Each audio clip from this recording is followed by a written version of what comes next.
আগুনের দিন শেষ হবে যেদিন তারেক রহমানের ক্ষমতা শেষ হবে। ছাত্রদল, যুবদল, বিএনপি তারা সন্ত্রাসী কায়দা আমাদের উপর হামলা করে। আপনারা দেখেছেন আমাদের গাড়ির গ্লাসগুলোকে কিভাবে ভেঙে ফেলা হয়েছে। যেই গ্লাসটা ভাঙলো ওই গ্লাস দিয়ে যদি আরেকটা ইটও আসতো, অন্য কিছু না, ওই ইটটা একটা মানুষকে লাগলে মানুষ ওইখানে মারা যেতে পারে। তারেক রহমান সাহেব, আপনার লজ্জা পাওয়া উচিত ছিল। ওরা যদি মামলা করতো কি হইতো? আমরা আজকে নিন্দা জানাই জনাব তারেক রহমান প্রধানমন্ত্রীকে, যাদের কারণে আজকে আপনি মুক্ত হয়ে প্রধানমন্ত্রীর চেয়ারে বসে ঘুরে ফেরে বেড়াচ্ছেন গেঞ্জিকে দিয়ে। এই গেঞ্জির পিছনে কে? এই জুলাই যোদ্ধারা।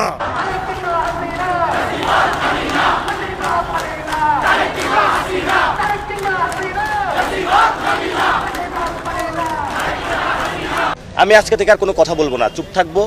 পুরো বাংলাদেশে দেখি ওনারা কতটুকু বাড়তে পারে, কতটুকু যাইতে পারে, আমরা সেই মাত্রাটা দেখবো। যেই মানুষগুলোকে মুক্ত করে দিলাম আমরা, সেই মানুষগুলো এখন অস্ত্র নিয়ে আমাদেরকে মারতে আসে।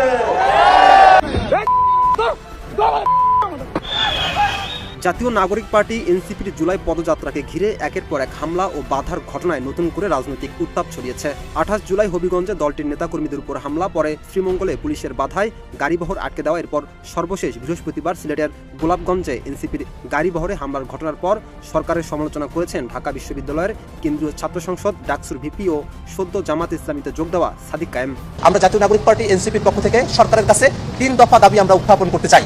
প্রথম দফা হলো, আমাদের প্রথম দাবি, আলিফ চৌধুরী যার চোখে আঘাত করা হয়েছে, যিনি এক চোখ এখন অন্ধত্বের দিকে গেছে, আর একটা চোখ অন্ধত্বের দিকে যাওয়ার পথে, আমরা সরকারের কাছে দাবি জানাই আলিফ চৌধুরীর চিকিৎসার ব্যয়ভার সরকার বহন করবে, চিকিৎসার দায়িত্ব নেবে এবং আলিফ চৌধুরী এবং তার পরিবারকে সরকার অবশ্যই ক্ষতিপূরণের আওতায় নিয়ে আসবে।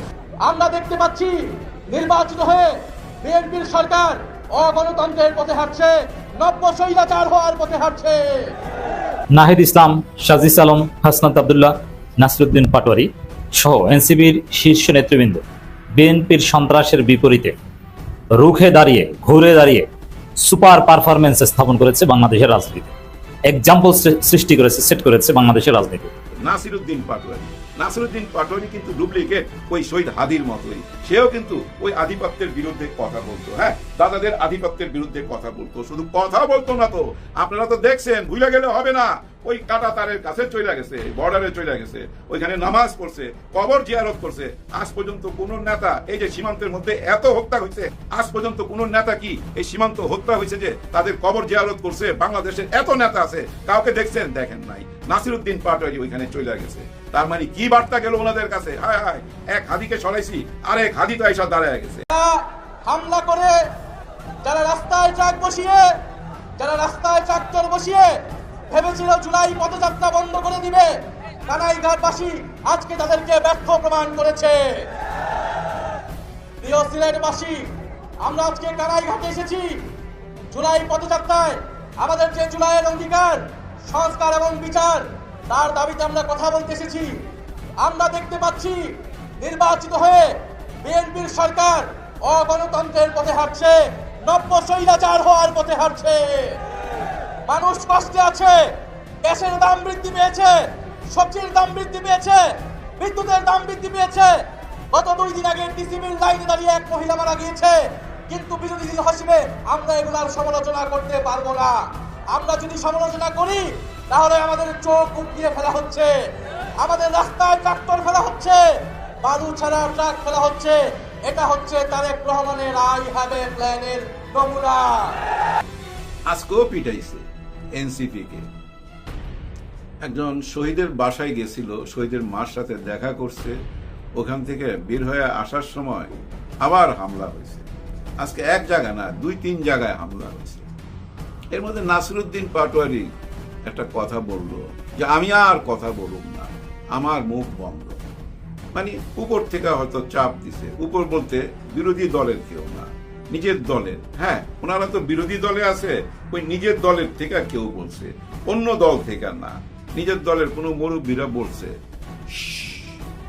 আর মুরব্বীরা যা বলে বুদ্ধিমানরা সেভাবেই চলে। উনি এখন চুপ থাকবে। হাদির মুখ চুপ করাইতে পারিনি আমরা, যার জন্য ওনাকে মেরে ফেলতে হয়েছে। হাদিকে মারা হয়েছিল কেন বলেন তো? এই যে দেশের বিরুদ্ধে কথা বলতো? নিশ্চয়ই না, দেশ প্রেমের কথা বলতো, আমাদের বড় বড় রাজনীতিবিদদের বিরুদ্ধে কথা বলতো। এই বিএনপিকেও ভাই তুলাধুনা করছে, ওনার সমালোচনার মধ্যে তুলাধুনা ব্যাপারটা থাকতো। আওয়ামী লীগকেও তুলাধুনা করতো। ওই কারণে ওনাকে পৃথিবী থেকে বিদায় করা হইল? মোটেও না। কারণ আরেক জায়গায়, সেটা কি জানেন? উনি ওই পার্শ্ববর্তী দেশের আধিপত্যের বিরুদ্ধে কথা বলতো। মানুষের চোখে আঙুল দিয়ে দেখায় দিছে কিভাবে রাহুল গ্রাসের মতো 55 বছর আমাদেরকে গ্রাস করতেছে।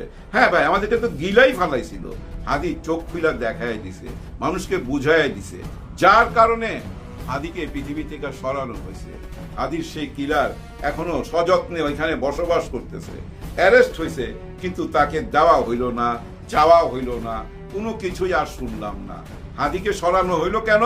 পার্শ্ববর্তী দেশের বিরুদ্ধে দাঁড়ায় গেছিল এবং ঢাকা ৮ আসন কিন্তু কাঁপায় ফেলছিল। তারপরে তাকে সরাই দিল। তার জায়গায় কে আসলো?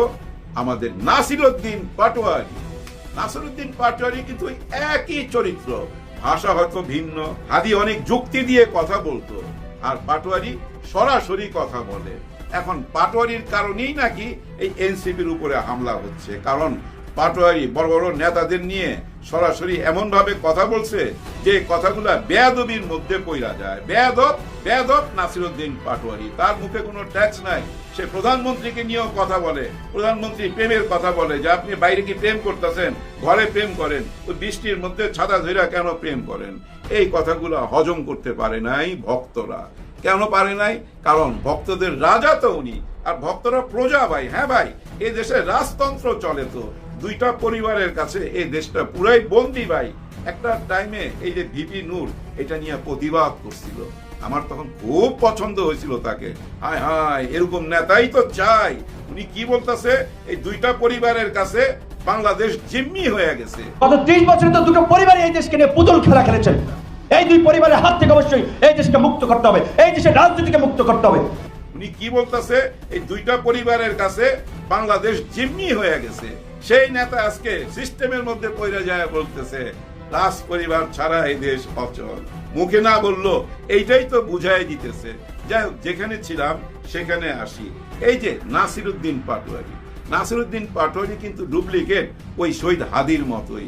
সেও কিন্তু ওই আধিপত্যের বিরুদ্ধে কথা বলতো। হ্যাঁ, দাদাদের আধিপত্যের বিরুদ্ধে কথা বলতো। শুধু কথা বলতো না তো, আপনারা তো দেখছেন, ভুলে গেলে হবে না, ওই কাটা তারের কাছে চলে গেছে, বর্ডারে চলে গেছে, ওইখানে নামাজ পড়ছে, কবর জিয়ারত করছে। আজ পর্যন্ত কোন নেতা, এই যে সীমান্তের মধ্যে এত হত্যা হয়েছে, আজ পর্যন্ত কোন নেতা কি এই সীমান্ত হত্যা হয়েছে যে তাদের কবর জিয়ারত করছে? বাংলাদেশের এত নেতা আছে, কাউকে দেখছেন? দেখেন নাই। নাসিরউদ্দিন পাটোয়ারি ওইখানে চলে গেছে। তার মানে কি বার্তা গেল ওনাদের কাছে? হায় হায়, এক হাদিকে সরাইছি, আর এক হাদি তো এসব দাঁড়ায় গেছে। নাসিরউদ্দিন পাটোয়ারি হাদিরই আরেকটা রূপ কিন্তু ভাই, যার জন্য তার পিছনে লাগছে। তাকে সরাই দিলে আবার হুবহু একই কাহিনী হয়ে যায়, মানুষ বুঝা ফেলাইবে ও হাদিকে যারা সরাইছে নাসিরউদ্দিন পাটোয়ারিকেও তারা সরাইছে, যার জন্য তার মুখ বন্ধ করে দিছে। পৃথিবী থেকে না সরায়া তার মুখ বন্ধ করার জন্যই কিন্তু আজকে এই আক্রমণ, এই যে বিভিন্ন জায়গায় হামলা হচ্ছে। এই হামলার পিছনে কারণ কি ভাই? ছাত্র দলের একজন নেতা এসব বলতেছে নাসিরউদ্দিন পাটোয়ারিকে সাবধান হইতে হবে, ও আমাদের নেতাকে নিয়ে কথা বলে। আর বিএনপি সেই অতীতের তরুণ নেতা এনি, হ্যাঁ, ঢাকা বিশ্ববিদ্যালয়ে তাকে দেখছিলাম ভাই, তৎকালীন দেখছিলাম, ওইখান থেকে উঠা আসায় এনি সাহেব কি বলতেছে? এনসিপি যেসব কর্মকাণ্ড করতেছে, যেভাবে বক্তব্য দেয়, আমরা তো আমাদের রাগ এখনো প্রকাশ করতেছি না, আমরা ধৈর্য ধরে আছি।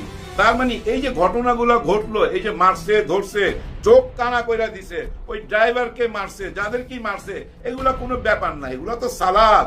আমরা আসল বিরিয়ানি এখনো রাইখা দিছি, কারণ আমাদের রাগ উঠে নাই। যাই হোক, পাটোয়ারি কথাটা শেষ করি। দেখেন, এই পাটোয়ারির মুখটা বন্ধ করা হয়েছে শুধু ওই ভারতের আধিপত্যের বিরুদ্ধে কথা বলছে। তার কথাগুলো বিশ্লেষণ করেন, পুরো কথাগুলো শুনেন, শুনলেই বুঝতে পারবেন হাদির আরেকটা রূপ, যার জন্য তাকে পৃথিবী থেকে না সরায়া তার মুখ বন্ধ করার জন্য আজকে এই আক্রমণ, এই হামলা, এবং এই হামলার বিচারও হইতাছে না ভাই। মামলা করছে, হ্যাঁ মামলা করছে, থানায় ঢুকা যায় মামলা করছে। আর মামলা করতে যাওয়ার সময় যে দৃশ্যগুলো দেখলাম, হ্যাঁ ভাই, বিজেপি 3 প্লাটুন, তারপরে আছে ছাত্র দলের ছেলে পেলে লাঠি লুঠি নিয়া, দা বৈঠা নিয়া, সব কিছু নিয়ে দাঁড়ায় রয়েছে, তার সামনে আবার পুলিশ, তারপরে এনসিপির গাড়ি আটকায় রাখছে। বিশাল ব্যাপার তো ভাই। শ্রীমঙ্গল থেকে একেবারে হবিগঞ্জ পর্যন্ত পাহারা আটকাইতে হবে, এদের মুখ বন্ধ করতে হবে। আচ্ছা, ধরে নেন এনসিপি আর কোনো কথা বললো না, একদম চুপ হয়ে গেল। ধরে নেন জামাত ইসলাম আর কোনো কথা বললো না, একদম চুপ হয়ে গেল। ধরে নেন মামুনুল হক সাহেব আর কোনো কথা বললো না, হেফাজত ইসলামও চুপ হয়ে গেল। তাতে কি আপনারা মজা পাবেন? কি মজা পাবেন? আরে বিপদে পয়রা যাবেন তো ভাই, হ্যাঁ বিপদে পয়রা যাবেন। নিজেরা মারামারি কইরা এই পর্যন্ত 130-135 জন চলে গেছে ও পারে। কোন আমলে? নির্বাচিত সরকারের আমলে। হ্যাঁ নির্বাচিত সরকার আসলেই সবকিছু ভালো হয়ে যাবে, এই কথাটা সবচেয়ে বেশি কে বলতো? আমাদের মির্জা ফখরুল সাহেব, যার কথা শোনা যাচ্ছে উনি রাষ্ট্রপতি হতে যাচ্ছেন। উনি আজকে কি বলছেন শুনবেন, লজ্জায় মইরা যাইবেন তো, হ্যাঁ লজ্জায় মইরা যাবেন। উনি বলতেছে এই 5 মাসে দেশ যেখানে ছিল ওইখানেই আছে, বিন্দু মাত্র উন্নতি হয় নাই। চারিদিকে ঘুষ চলতেছে, রাজধানী চলতেছে, অপকর্ম চলতেছে, কেউ কাউকে মানতেছে না। দেশের প্রতিটি সেক্টরের মধ্যে, প্রতিটি সেক্টরে ঘুষ বাণিজ্য চলতেছে, মামলা বাণিজ্য চলতেছে, প্রশাসনের সব জায়গায় ক্রাইম। এই কথাটাই তুলে ধরছে বিজ্ঞ রাজনীতিবিদ, যিনি বলছিল নির্বাচন করলেই সব ঠিক হয়ে যাবে। উনি বলতেছে 5 মাসও আমরা কোনো কিছু ঠিক করতে পারি নাই। আর ওনার মেয়ের জামাই ফাইম আব্দুল সালাম, তার কথা তো শুনছেন ভাই। আপনি যে যত কথাই বলেন, ওনাকে আমার ভালো লাগে। উনি কি কথাটা বলছে দেখেন। একটা দেশের ল মেকাররা, হাই অফিসিয়ালরা ন্যাংটা হয়ে ভিডিও বানাচ্ছে। কোন ধরনের ডেসপিকেবল মাদার আপনাদেরকে চালায় একবার চিন্তা করুন। Is this how you want to live your life? Where is your honor? Why do you accept it? Despicable motherboard, এরকম একটা গালি দিছে। এই ডিসপিকেবল এর মানে কি? উচ্চারণটা হয়তো আবার হইতাছে না। এর অর্থ হচ্ছে জানেন, ঘৃণ্য, নিকৃষ্ট, অজাত, কুজাত, ডাস্টবিন, নরকের কীট, মাদার বোর্ড। উনি নিজের মুখে বলতেছে। কাকে বলতেছে? সংসদের একজন মেম্বারকে, সংসদ মেম্বারকে। উনি আবার পানি মন্ত্রী। উনি পানি দিতে যায় ধরা খায়া গেছে, হাতে নাতে ধরা খায়া গেছে পানি দিতে যায়। উনাকে কিন্তু কেউ ধরে নাই, উনার পাপি উনাকে ধরছে। উনি কিন্তু দেখেন আইন মেক করবে আমাদের এই পার্লামেন্টে, মানে উনি আইন মেকার। উনি কি করতেছে? Video maker. হ্যাঁ ভাই, 3x ভিডিও মেকার। উনি নিজেই মেক করছে নিজের মোবাইল দিয়া। তারপরে ভাই উনি নিজেই টাকা পয়সা খরচ কইরা মাঠে নামায় দিল একদল সাংবাদিক। সাংবাদিকদের আচরণে মনে হইতেছিল কি জানেন? তারা বুঝাইতে চাইলো এটা AI দিয়া তৈরি। আবার কিছু লোক রাস্তায় নামায় দিছে ভাই, হ্যাঁ টাকা পয়সা দিয়ে রাস্তায় নামায় দিছে, মানব বন্ধন করতেছে, মিছিল করতেছে। উনারা বলতে চাইতেছে ফুলের মতো পবিত্র আদাস সাহেবের চরিত্র, আদাস সাহেবের চরিত্র ফুলের মতো পবিত্র। এটা AI দিয়া তৈরি, কিন্তু ফ্যাক্ট চেকে প্রমাণ হয়ে গেছে এটা AI দিয়া তৈরি না। 22 সেকেন্ডের একটা ভিডিও ফ্যাক্ট চেক করে দেখা গেছে। দেখেন, গত পরশুদিন হবিগঞ্জে এনসিপির নেতারা এসেছিল পদযাত্রা করতে, জুলাই পদযাত্রা করতে। তাদের উপর আক্রমণ করা হয়। বিএনপির ছাত্রদল, যুবদল বা বিভিন্ন আরও যারা আছে তাদের নেতৃত্বে হামলা করা হয়। আলিফ নামের একটা স্কুল ছাত্র, সম্ভবত 15 বা 19 বছর বয়সী, সে ছেলেটার একটা চোখ হারিয়ে ফেলছে। আসলে এই চোখের যে একটা চোখ হারিয়েছে, এটা কি পুরো সরকার, বিএনপি সরকার মিলিকে দিতে পারবে? এটা তো আমরা হাসিনার সময় দেখতাম, হাসিনার গণহত্যার সময় আমরা দেখছি এই ঘটনা। কিন্তু এই গণতন্ত্র সবক দেওয়া, তারপরে এই নতুন বন্দোবস্ত, নতুন কিছু করবে, নতুন বাংলাদেশ, আমরাই বাংলাদেশ, আমাদেরই বাংলাদেশ, এই বাংলাদেশের সবক দেওয়া, এই তারেক রহমান কি তিনি এই চোখের মূল্য দিতে পারবেন? চোখটা কি ফিরিয়ে দিতে পারবেন? আবারও সিলেটে দেখা হয়েছে এই আজকে নাসিরুদ্দিন পাটোয়ারি, সার্জিস আলম, মাহমুদা মিতু এরা যে ছিল, ওইখানে আবার তাদের গাড়ির উপর হামলা হয়েছে। পিছন থেকে বাজেভাবে গ্লাস ভেঙে দেওয়া হয়েছে, তাদেরকে হত্যার উদ্দেশ্যে অনেকে তারা বলছে যে হামলা করেছে। এগুলো কি ভাই? নতুন রাজনীতি আপনারা 5 আগস্টের পর চেয়েছিল মানুষ, যে 17 বছর জুলুম নির্যাতন থেকে মানুষ মুক্তি পেয়ে নতুন একটা দেশ গড়বে, নতুন রাজনীতি, নতুন বন্দোবস্ত হবে। সে সবক নিয়ে এসে তারেক রহমানের সরকার আবার সেই পুরনো স্টাইলে হাঁটা, এটা আসলে মানুষ মানতে পারে না, এটা আসলে মানুষ নিতে পারে না মানুষ।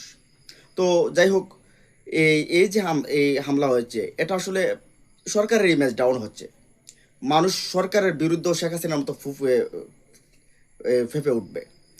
আর যাই হোক, এই বিষয়গুলো নিয়ে আপনাদের মতামত কি জানিয়ে দিন কমেন্ট বক্সে। ভালো থাকুন, সুস্থ থাকুন, দেখুন ইনশাল্লাহ পরবর্তী ভিডিওতে। আল্লাহ হাফেজ।